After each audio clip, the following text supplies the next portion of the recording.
WNST, Towson, Baltimore, and Baltimore Positive. We're out on the road. We're doing the Maryland Crab Cake Tour presented by our friends at the Maryland Lottery, letting ourselves play. Have some Betty Boop scratch-offs to give away here in the coming days and weeks. Also, our friends at Royal Farms pouring the delicious Kona blend into my Cole Roofing mug. This guy is a friend of Cole Roofing. And, Billy's been ducking me ever since I found the mug. The mug was gone for like 2 months during my move. I found that he hasn't been on the show. This guy is our chief digital officer around here.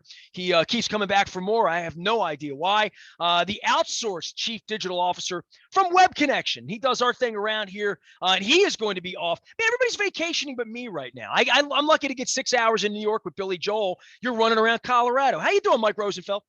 I'm doing well. It's good to see you. Happy Wednesday. Well, listen, you and I would have gone to opening day in another lifetime ago, right? Like for sure. I kid you about the digital thing. We talk about all sorts of serious stuff. We're going to talk about business today, and my business and your business, and how local businesses are intertwined. But sports is a glue that it certainly holds me into any room in this city. I didn't even go to the game. I went down to opening day and did everything but went to the game. And I just couldn't stop running into people I knew who knew me, who we took pictures and told stories. Sports really, when it opens up and the plague's over, and it brings people together. It does. And I have to admit, I started losing focus around 2:30.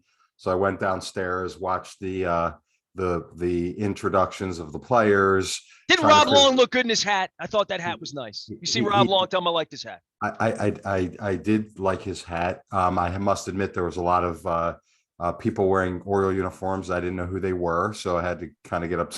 I recognize more of the fans than the players. That's right. So I had to figure that all out. And they came to play.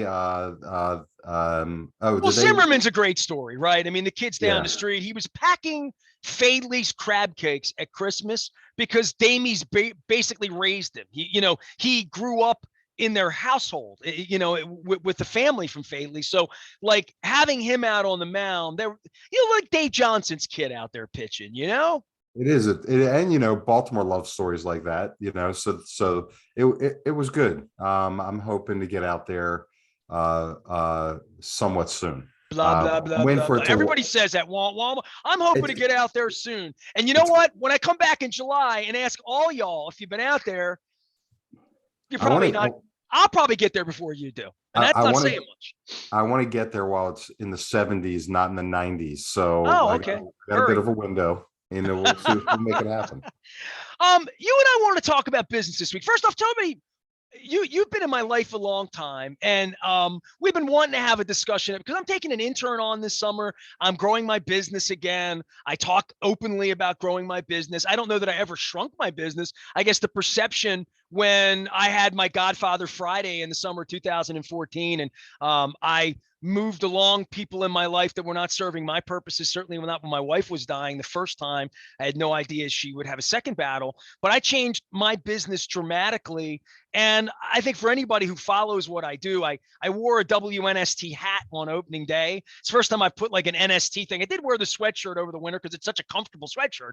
But the brand is Baltimore Positive for me. And I think we all go through some sort of transition or brand identity. I mean, Lord knows the Orioles are going through it. The Ravens are about to have a management shift. Identities and brands change. And I guess this is where the web and the front door of your website and portals really come into play. And I think for me, the thing that I've noticed more than anything is I always had a reticence of mobile. And now I talk to John Martin about mobile wagering. But more than that, if you want to order food anywhere in this world, right? You're doing it on a mobile device, which needs a guy like you behind it that creates industry in and around whatever you think your primary business is. You're in the web business. Well, look, we can take two tracks here. I'm gonna pivot, and you can scold me if you don't like the direction. But yes, I'm a chief digital officer, and my area of expertise is in leveraging digital strategies and platforms to grow your business. But what I think made me gravitate towards working together with you was not the tech part, but the human part of the pivot of the business. And I had gone through it. So for those people who don't know my story, I started one of the first web development companies in Baltimore back in the mid 90s. That's where I came into contact with you, because I was interested in building a website. And I went to Imagination. Vic Matuzak built my first website along with Sid Rubin. And people that are still in my life to this day. For sure. And in my business, I was friendly, and I think that was the case for most of my peers. We were all friendly going through this tech boom and growing, and then the .com burst, and then those people hanging on. But at the heart of it, I'm a business owner. I'm an entrepreneur. And, I went through a pivot because I realized that with WordPress and Network Solutions selling websites, if you get a domain from them, and GoDaddy doing the same, that I saw the writing on the wall, and I knew I had to pivot myself to this outsourced chief digital officer concept, which was the best thing I ever did. And, you would be surprised, because a lot of people don't talk about it, how many executive level people like us who own our businesses that have been doing it for a while. I'm going to say that instead of saying we're getting older, have these moments in their careers where a significant shift needs to happen. And I kind of related to, your Baltimore Positive pivot and all the good things that came along with that. But with that said, it's a scary time as well. So, that's kind of I've been heartened by the sponsors that have stepped up, and not just great people like you. I reached a point in my life 3 or 4 years ago where I said I need better people in my life. And there have been some sponsors that have gone by the wayside because of Donald Trump, because I did not genuflect in the direction of whomever. I mean, back in the Peter Angelos, people tell me I still should have kissed his ass more and taken his money to run his fireworks ads. And I don't think people understood that that's not what I was about. But business has changed dramatically here, and the way people want to conduct local business, what's left of local, there's a lot less local business, I thought about this just from a media perspective. As I was being screamed at by Chad Steele in the cafeteria last week out in Owings Mills, and being told I don't do a good job of covering the team, I looked around the room and I saw, Mark Viviano and Jerry Sand, all these people that work for these out of town Odyssey, iHeart, Hearst, I don't even know who the hell owns WJZ. It used to be Westinghouse, this, that, CBS. I don't know, but I know they're not a guy from Dundalk in Baltimore, and they're not 100.7 owned out of Scranton and Shamrock and like local family, real media business. And I'm seeing what the Banner is doing with Stuart Bainham. But when it comes to the media and what I've tried to do media wise, the most difficult part is being local and having people say, we support local, while they're advertising on Jack, and when I see them buying Facebook ads, no offense to Facebook, I use it too, but that's not local. Spending 80% of your advertising budget on Facebook is sending money to some place in San Francisco that's getting targeted Lord knows where, but it's not going down the street to the Facebook sales rep in Middle River. It's not. And from a media perspective, there's a part of that I think really needs to be accentuated, that I am proudly, independently, and boldly, sometimes mouthily, is that a word? I think it is, local. And there's not a whole lot of local left. And certainly the Baltimore Sun, if you ever tried to cancel their subscription and you wind up on the phone with somebody from the Philippines, you'd realize that there is a difference between being local. And that's where I'm going to put my flag down. And that's where Baltimore Positive said, this is a local company. It's not a bullshit local company with a flag that says 98 Rock and the money's really going somewhere else. No offense to 98 Rock, but they're not a local company. They might walk and talk and quack like a duck and look like they've been here 40 years.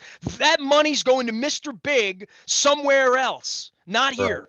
And Right. that's a differentiator that I think from a local business play for people like you that do what you do, and people outsource stuff to India in your business, or Russia or Belarus or wherever it might be, that there is local industry and local people taking care of local people is a message that I don't know that I've spiked the ball enough on that. Well, so you had mentioned that our paths had crossed years back, but when they crossed, I was doing different stuff. I was just doing, high-end web development. You were doing different stuff. You were using the same media, but you were talking almost exclusively sports. And I think what is rewarding for me, having got to connect with you at this level, is the fact that not only were we sharing a pivot in our careers, which is very common, but people don't talk about it, so they go through that pivot alone, which is a problem. But you and I both give a crap about our city. We know that it's got its warts. We grew up in different parts around the Beltway. But part Um, of loving the city was loving the teams, right? That it said Baltimore, and there was a sense of civic pride that came from that in the 70s and 80s that I don't know that your 20-year-old kids feel that way, like I don't, or that they'll ever feel that way about Baltimore. And certainly the maligned part of Baltimore comes out on opening day when they can't sell the game out. And there's a significant amount of white people in the suburbs that, yeah, the team sucks and this and that, but I ain't going down the city and getting shot. There's a whole litany of that in those empty seats that's implied. Yeah, it is crazy, but I have to say, I have my wife's family's from Detroit, and I think it's worse there. As far as just the people from the outside of the city not willing to go into the city, they're starting to come around. The city's doing amazing things. I'm talking about Detroit, You rocking but some 9 Mile right now with Mama Spaghetti, or what are we doing here? No? yeah, more like 16 Mile. Okay, so those Gross people. Point Yeah, Park. those people who don't know Detroit, every mile. So if you saw 8 Mile, that's 8 miles from the center of Detroit.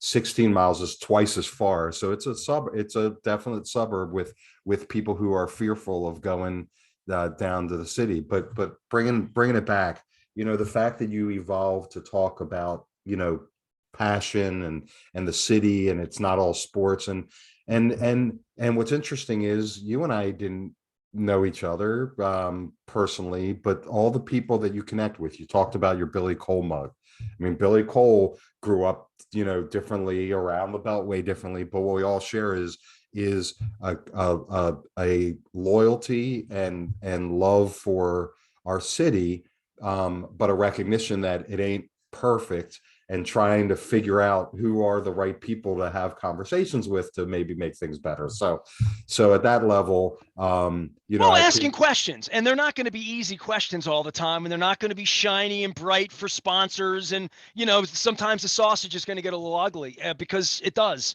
And sausage gets ugly for me when opening day isn't sold out. From a sports fan perspective, from a civic person, from a Peter Angelo's hater, and all I've done is shine a light and held a mirror up to that franchise.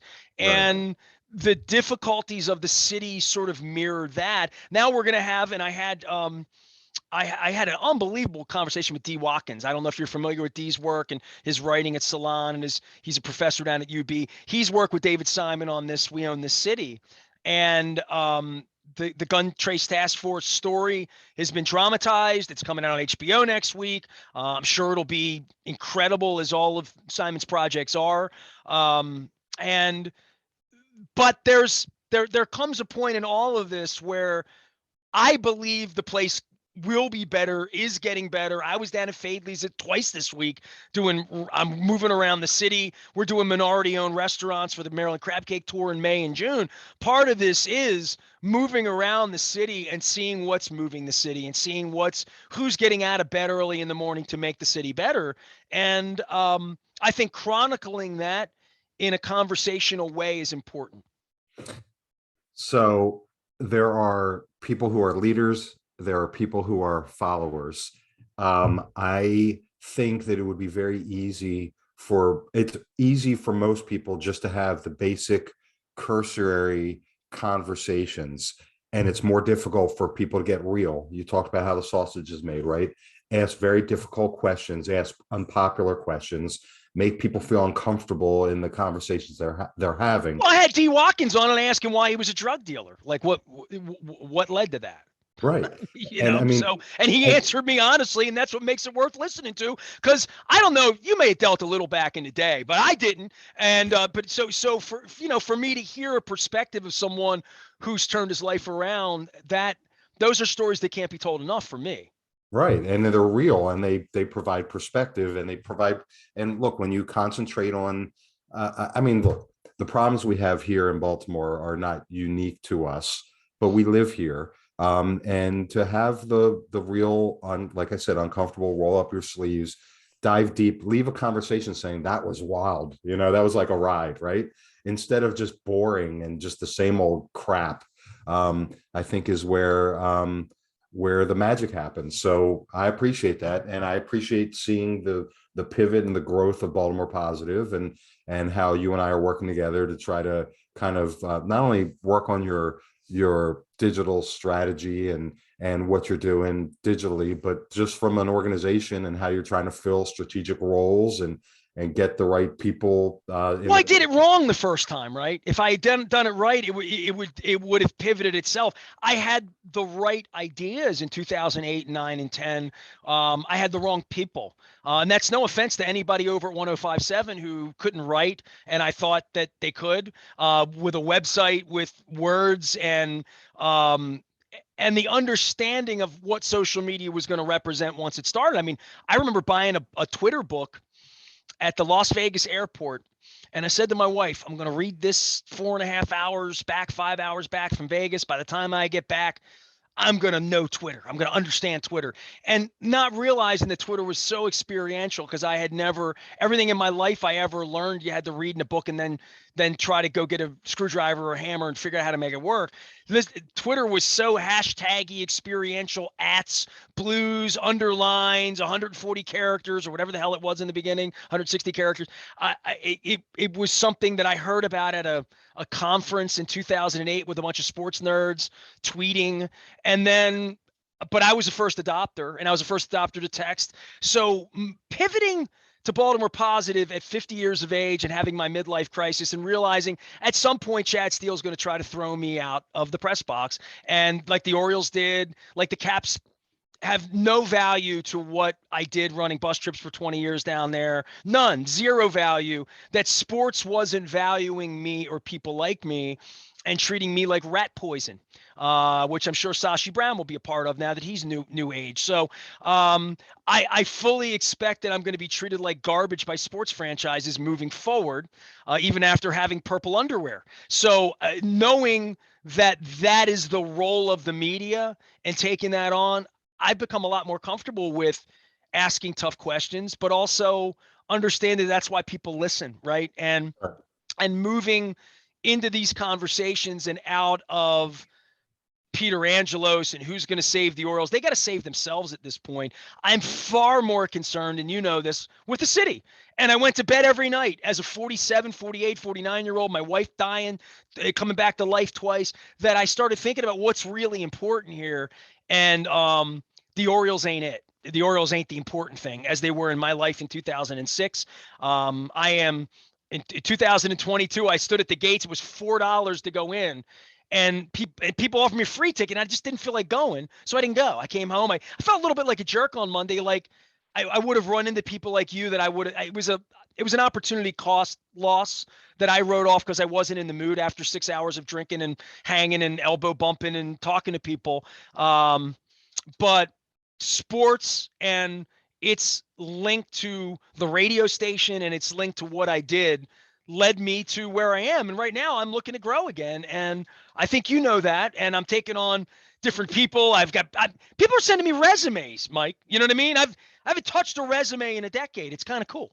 Yeah, for sure. Well, look, in the time we have, maybe if we talk about one key role, maybe two key roles you're trying to fill, because you have, a lot of listeners and you post this on your digital platforms, maybe we'll get lucky in finding someone that can join the team. How about you? You cool with that if we target Now, maybe? like I hear, like I don't want to be disrespectful because I love the folks at the Bay and they're the station I listen to. And I met their new program director and they're playing a whole lot more like Metallica and like 90s rock because they're afraid like the audience is getting old like me. I said, I'm 53. You calling me old? But apparently bad companies for 70-year-olds and Zeppelin. I didn't know that, but apparently that's so they're pivoting, but they've been looking for a sales guy for 6 months. And I hear Colleen reading ads. Like literally, like I hear this all across the dial because everybody needs help. And what I'm looking for is so specified that I can't imagine that I'm going to find it out just talking about it on the radio, but I'm happy to express. So I built the company the second time around. You knew this, bigger than what I dream bigger than what one guy can do. Like, and that's probably the story of my life in doing radio for 4 hours where I bought it, I sold it, I leased it. I had interns. My kid answered the phones. I answered the phones live on the air for a year and a half because I didn't have a producer. My interns were phone answerers back then. I assured my summer intern this summer that she would not be picking up donuts or getting pizza, and it would not be yeah, what do you want to talk to Nestor about? Oh, the Orioles? Oh, you hate Peter Angelos too? Hold on, Nick. Nick's online too from Linthicum. He wants to bitch about the Orioles. So I did that for 25 years. I'm not doing that anymore. So what I've really built now, I think, is um, a, a, a voice for local businesses and local people and local influencers and people who don't even think they're influencers who can influence by having someone like me lend a voice to what they're doing. That we're going to talk about Baltimore, we're going to lift Baltimore, we're going to criticize Baltimore, we're going to promote Baltimore, we're going to promote things that are good about Baltimore. We are going to source out the evil things about Baltimore, hold that up in a light, Marilyn Mosby, and say that's not good, that we shouldn't be doing that.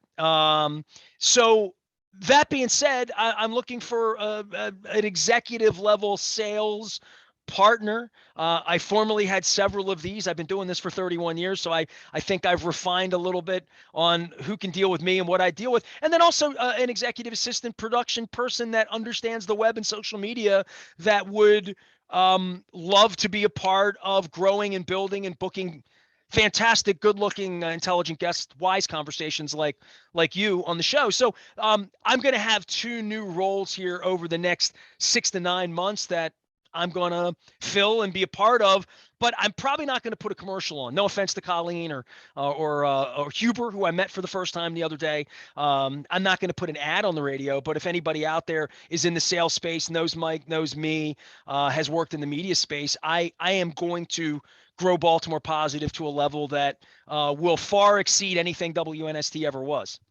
Yeah, I hear you, and I hear not doing a commercial, and obviously that's not what our conversation is. But to be more Well, I am a specific, if I walking can, commercial, dude. because You know what I sometimes mean? because because sometimes that right person is listening, as it relates to that person who, executive level salesperson. You correct me if I'm wrong. Someone who's probably has relationships, whose relationships with advertisers would value the conversations that you have on Baltimore Positive, someone who's frustrated with dealing with a bigger organization that ties their hands, has too many meetings, and I doesn't want let somebody them that really. wants to build something, somebody Yeah, that really has some entrepreneurial mojo to have ideas and not have their feelings hurt when I say, I tried that back in '03. It wasn't a good idea. The right, UPON thing, no good. The Living Social thing, bad idea. We're going to have 14 interns and bloggers are going to write stuff that's going to get me sued. Bad idea. So, I mean, I've had all of my bad ideas. You can push the button right now and go to 105.7 and hear and see and experience them. You can have all of the worst ideas I have are still in play. And they're not here because they weren't good ideas for me anymore or right, for what I was trying to build. right. And I hear you, and I And think I that, wasn't a good idea for them and their family any longer either. I'm and looking you for know what? people who think that Baltimore Positive is a great idea and a great extension of what I've built for 31 years with 100,000 people, because we reach a lot of people. And Chad Steele's going to find that out soon. And look, if there's a theme to our conversation today, it's pivoting And these people that you're looking to bring on are maybe people who are frustrated with where they're at and want a little bit more flexibility, less micromanaging, and want to pivot in their own careers. So I'm hopeful that you find that role. I know it's an important role for you. And I know you'll find I it. love smart people, So Yeah. like if nothing else comes from this conversation and people hearing it this far in, if you send me an email, mess@baltimorepositive.com, and you think you can help me grow what I've grown to this level, to the point where it's attracted you and others to this conversation, which is this is a shoot interview, Rosenfeld. This feels like the wrestling match where I didn't know what was going on here. How does it feel not to know where, exactly where things are going to take you and snake you? But I'm look, in control here, I thought. No, I'm not really that's right. not. I'm never in control, am I? Well, look, when you once again, another theme: just open, honest conversations. You have them take you where they will. Um, they're open. I mean, look, we talked about pivoting. We talked about, you used the word midlife crisis. I mean, people of our age that have to have a real significant evaluation of how they make their lives is scary. We've come out on the other side, you and I, in a positive way, and when you do that, I think there's maybe a brotherhood and sisterhood of, I know exactly what you're going through or what you went through. Congratulations on making it to the other side, and maybe a desire to help each other, because you've had that shared experience. And I think really, to sum it up, that's kind of why you said why we still work together. I love the story, and I know that you're going to win and that you're winning, and I want to see you continue to your trajectory. My wife says to tell anyone who considers working with me in building Baltimore Positive to let them know that I am incredibly demanding. Does that come across in my personality? That I am an incredibly demanding. I like shit done the right way, and I don't mind saying that out loud. Does that make sense? Well, when it's your business, that is something that as a leader, it's your vision. It has to be done your way. The question is, are you unreasonable about it? I haven't found that in my workings with you. Have I found that you like things the right way? For sure. Do I know that you covet people who can speak well as write well? Yes, I know that. Do you have tolerance for people who can't speak well? Well, you're in the communications business, and if they can't It's speak probably well, not a good bit. Maybe you should be a chef. Maybe you should do something else. exactly. Build a museum, as Paul Tagliabue once said. Mike, man, I appreciate your help and your partnership, your friendship, your chief digital officership at Web Connection. You can find Mike anytime, anywhere at a Web Connection. He comes on here every couple of weeks, even though we get together a little more often. Hey, man, ski safely out there, okay? I will, my friend. You doing the diamonds and all that stuff, or no? You do the bunny hops? I do. I'm in the middle. I'm a blue and a easy black. So no double diamonds for me. I just sit down at the bottom of the chalet with hot chocolate and wave to y'all is all I do. He's Mike Rosenfeld from Web Connection, taking last gasp of ski season without having to fly to Argentina. I am Nestor. We are WNST, AM 1570, Towson, Baltimore, and we never stop talking Baltimore Positive.